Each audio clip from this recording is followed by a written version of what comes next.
I'm going to describe 3 perfumes to you, and I want you to guess what they have in common. 1. Bergamot, jasmine, sandalwood. 2. Lavender, oak moss, coumarin. 3. Vanilla, caramel, coffee. You probably can't answer that yet, but by the end of today, you will, instantly, and without needing to smell a single one of them. Welcome to the Scent Room with Sufian. Someone will hand me a perfume, any perfume, and ask me a very simple question. What is this? Not the name, not the brand. They mean, what kind of perfume is this? What family does it actually belong to? And most people have never once thought of that as a real question, because nobody ever taught them that perfume has categories at all. By the end of today, you're going to be able to walk into almost any perfume shop on earth, pick up a bottle you've never smelled before, and already have a genuine sense of what's inside it. Not because you recognize the brand, because you recognize the family it belongs to. And once that clicks, shopping for perfume stops being guesswork and starts being genuinely enjoyable. Let's get into it. I remember my early days in this industry, standing in front of a wall of bottles that must have numbered in the hundreds, feeling completely lost. Every single one looked equally possible and equally impossible. Nobody had ever handed me a map, so I was judging bottles purely on packaging and price, which is a terrible way to learn anything about a craft this old. That's exactly the position most people are in every time they walk into a shop, except nobody's ever told them that a map exists. I've watched people point at a bottle purely because they like the shape of the glass, which is a fine reason to buy a vase, less so a fragrance you're going to wear on your own skin for the next several years. So here's the map. Think of fragrance families the way you think about music genres. You don't need to know every artist on earth to know whether something's rock or jazz or classical. You recognize the shape of it within a few bars. Perfume works exactly the same way. And there are only a handful of families you actually need to learn. There are 4 main ones: floral, oriental, woody, and fresh. Floral is exactly what it sounds like, built around flowers, whether that's one single flower standing alone, like a soap-clean rose, or a whole bouquet of several blended together into something fuller. Walk into a proper flower shop on a spring morning, doors open, and that immediate wall of scent that hits you. That's the general territory. If a perfume makes you think of a florist the moment the cap comes off, you're almost certainly in floral country. Oriental, some houses call it amber now, which I think is a slightly more honest name, is the rich, warm end of the spectrum. Vanilla, resins, warm spices, sometimes a whisper of incense. Picture walking into a spice market at dusk. That thick, warm air that seems to wrap around you rather than just pass by. It's the family that tends to feel the most sensual. The one people describe as expensive smelling, even when they can't quite say why. Woody covers everything from warm, creamy sandalwood to a dry, sharp cedar or vetiver. This is the backbone family of the entire industry. A huge number of perfumes lean on wood as their foundation, even when the opening smells nothing like a forest at all. Think of the inside of a well-kept cedar wardrobe, or the smell of a joiner's workshop, sawdust and warmth together. It's doing quiet work underneath almost everything you own, whether you've noticed it or not. And fresh is the biggest umbrella of the 4. Citrus, green notes, aquatic notes, most fruity notes, they all live here. If something feels bright and energetic rather than warm and heavy, like the first open window of spring after a long winter, it's almost certainly fresh. It's also usually the easiest family for a beginner to recognize on the very first try, which is why so many people gravitate here early on.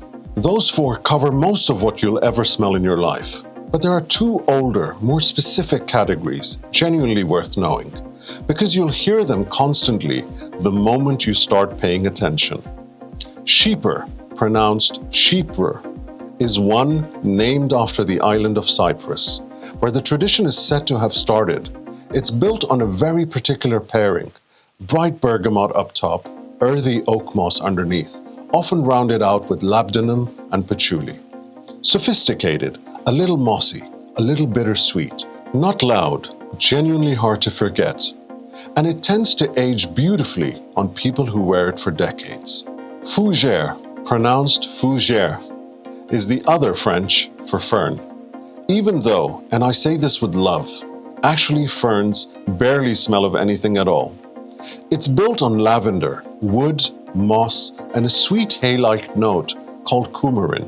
Almost every classic men's aftershave you've ever smelled is standing on a fougère skeleton, whether the label ever mentions it or not. It's one of those families you've been wearing or smelling on someone else for years without ever knowing its name. And then there's the newest member of the family, Gourmand. Vanilla, caramel, chocolate, coffee. Perfumes deliberately built to smell edible. This category barely existed as its own recognized family until surprisingly recently. And there's a specific perfume most historians point to as the moment it truly began. Angel by Thierry Mugler.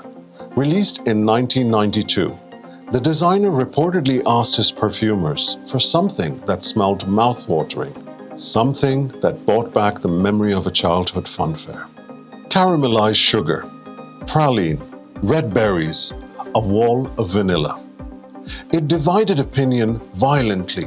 People either loved it or genuinely couldn't stand it. But within a few years, dessert-like perfumes were everywhere. And an entire family had been born from one designer's very specific, very personal request. It's one of my favorite examples of how a single bold idea can reshape an entire industry's vocabulary. The Fresh family has its own version of that story, actually. Go back to 1988, and aquatic, watery-smelling perfumes barely existed at all. Then two colognes launched the same year, Cool Water by Davidoff and New West by Arami. Both build around a synthetic note called cologne, which genuinely smells like sea air. Cool Water, in particular, became such a phenomenon that fresh aquatic fragrances for men exploded through the following decade. Here's something worth knowing before you start sorting every bottle you own into a neat little box. Almost no perfume belongs to only one family. Most are blends. A woody perfume with a floral heart, a fresh citrus opening that quietly dries down into something oriental hours later. Even the families themselves aren't as rigid as the list makes them sound. Each one actually splits further into smaller subgroups once you go deeper, which is part of why some perfumers find the whole real idea a little too tidy for how messy real composition actually is. The family name just tells you the loudest voice in the room, not the whole conversation happening underneath it. It's a starting point, never a strict label. Imagine someone completely convinced they only like floral perfumes. They won't even test anything described differently, purely out of habit. Now suppose someone hands them something labeled woody, tells them nothing about it, and simply asks them to try it. It's genuinely common for a moment like that to be surprising. What they'd actually been drawn to for years wasn't floral specifically. It was softness. Once you understand the difference between a family and a feeling, the way you shop can change completely. Here's another example worth imagining. Someone's buying a fragrance as a gift and has no idea where to start. All they know is the person likes nice smells, which respectfully tells you nothing at all. Instead of guessing blindly, think for a moment about who the gift is actually for. Practical, calm, always the first to arrive and the last to leave a party. That description leans fresh, maybe slightly woody. Reasoning it through that way, rather than memorizing a brand name, is what actually leads to a gift someone feels good about. Now, where did this whole system of families actually come from? Because it's newer than you'd think, and for most of perfumery's history, nothing like it existed at all. That changed largely because of one man, a fragrance historian named Michael Edwards, working out of Sydney in the early 1980s. In 1983, he published a slim retail guide listing just over 300 fragrances, sorted into 11 rough groups, useful but still just a list. The same way, an alphabetized shelf is useful without actually being a map. The real breakthrough came almost a decade later, in 1992, when he redesigned that guide as a wheel. A circular diagram showing how the families actually relate to one another, rather than a straight list running top to bottom. That single design decision is the reason people still say fragrance wheel today. He kept refining it for decades afterward, adding families as the industry genuinely changed. An aquatic category by the late 90s, a proper fruity grouping by 2008. His database now catalogs tens of thousands of fragrances, and that wheel has since been copied and adapted by shops and training programs worldwide. So next time someone tells you a perfume is Chypre or Fougère or Gourmand, you're not just hearing a fancy word meant to sound impressive. You're looking at the working end of one person's life's work, turning a genuinely confusing industry into something anyone can navigate in about 10 minutes. So here's how to actually use all of this. Next time you're standing in front of a wall of bottles, don't start with the name on the label. Start with the family. Ask yourself, does this feel warm or fresh? Sweet or dry? Floral or woody? You'll narrow down what you're looking at before you've even picked up a bottle. And once you're testing something properly, on skin, with real time given, the way we covered last episode, you'll start noticing genuine patterns in what you already love and in how you actually feel on different days. Some mornings you'll reach for fresh without thinking. Some evenings only oriental will do. That's not indecision. That's you responding to your own mood, once you've actually got the vocabulary for it. It's worth connecting this back to something we covered last episode, because the two ideas work together, not separately. Family and structure are two completely different axes, not the same thing described twice. Top, heart, base tells you the timeline of a perfume, how it behaves minute by minute on your skin. Family tells you its character, the personality underneath that timeline. A perfume can be floral in its heart and still be fresh in its opening, and woody in its base, once you can read both at once. You're not just guessing what something might smell like anymore.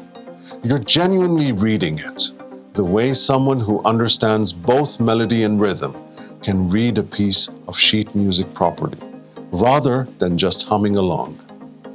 Try this next time you're actually in a shop. Before you spray anything, just read the descriptions on 3 or 4 bottles you'd normally walk straight past. Not the marketing copy, just the notes listed. See if you can place each one into a family before you test it. Then spray and check whether your nose agrees with your guess. Most people are surprised how quickly they get good at this, usually within their very first afternoon of actually trying. Not months of study. It's a genuinely learnable skill, not a gift some people are born with and others aren't. Now back to where we started. Bergamot, jasmine, sandalwood. That's a classic floral, built on a woody base. Lavender, oak moss, coumarin. That's fougère, almost word for word. Vanilla, caramel, coffee.